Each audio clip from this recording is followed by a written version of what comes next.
बहुत सारे उपाय कर लिए, बहुत सारे व्रत भी कर लिए, किसी कार्य को कराने के लिए पूरी दुनिया के सामने हाथ फैला करके देख लिया, लेकिन महादेव ने आपकी कामना स्वीकार नहीं की। महादेव जब आपकी सुन ही नहीं रहे हो, तब पूज्य गुरुजी ने कहा कि इस अधिक मास में पड़ने वाले सोमवार के दिन जब आप शिवलिंग पर जल समर्पित करते हो, तो उसी जल को उल्टा समर्पित करके आ जाना। ऐसी कोई कामना नहीं जो आपकी पूरी ना हो, ऐसा कोई कष्ट नहीं जो आपका खत्म ना हो।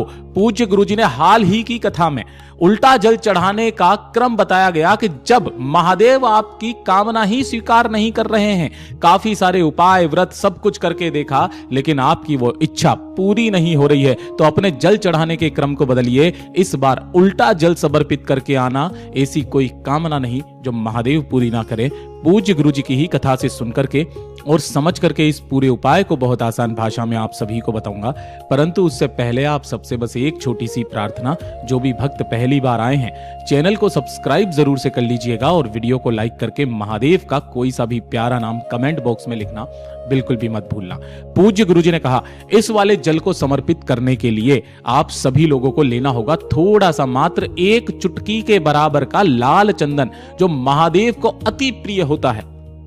यह अधिकतर दक्षिण भारत के राज्यों में सबसे ज्यादा देखने के लिए मिलता है। लाल चंदन एक चुटकी लेना है और मात्र एक बेलपत्र आपको लेना है। नहीं मिलता है बेलपत्र, महादेव की शिवलिंग के पास में जब आप जाएंगे, वहां शिवलिंग पर जो बेलपत्र चढ़ा हुआ है उस बेलपत्र को आप उठा लेना, स्वच्छ जल से साफ करके काम में ले सकते हैं और एक लोटा शुद्ध जल अपने घर का तांबे के कलश में लेकर के आपके घर के आसपास जो भी भोलेनाथ का मंदिर है, शिवालय है, शिवलिंग है, वहां पर आपको पहुंच जाना है। अपनी पूरी सच्ची श्रद्धा और मन से जब आप इस उपाय को करते हैं, पूज्य गुरुजी ने कहा ऐसी कोई कामना नहीं जो मेरा महादेव ना सुनता हो। उन्हें यूं ही भोलेनाथ नहीं कहा जाता।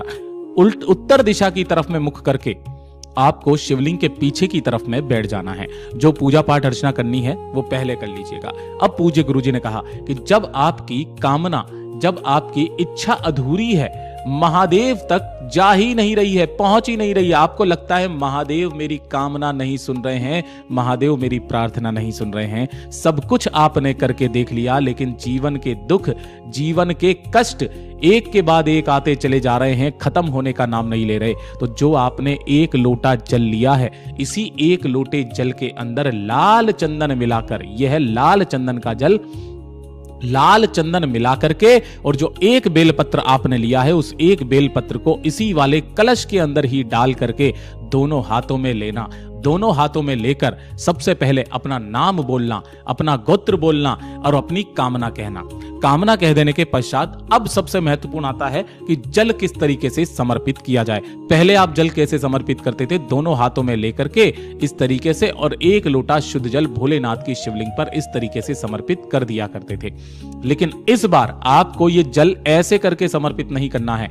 आपके जो दोनों हाथ हैं, पीछे से आप जाओगे इस तरीके से, उस कलश के मुख को आपको अपनी तरफ में रखना है, जिसके अंदर आपने लाल चंदन और बेलपत्र डाला हुआ है, अपनी तरफ में कुछ इस तरीके से आपने पकड़ा हुआ है। यहां से आपको जल की धार माता अशोक सुंदरी के स्थान पर समर्पित करनी है और उसके पश्चात इस कलश को ऐसे ही जल को समर्पित करते हुए इस कलश को आगे की तरफ में बढ़ाते हुए, आगे की तरफ में बढ़ाते हुए ऐसे के ऐसे ही आपको कहां तक लेकर के आना है? भोलेनाथ की शिवलिंग के ऊपर तक लेकर के आना है, शीर्ष तक।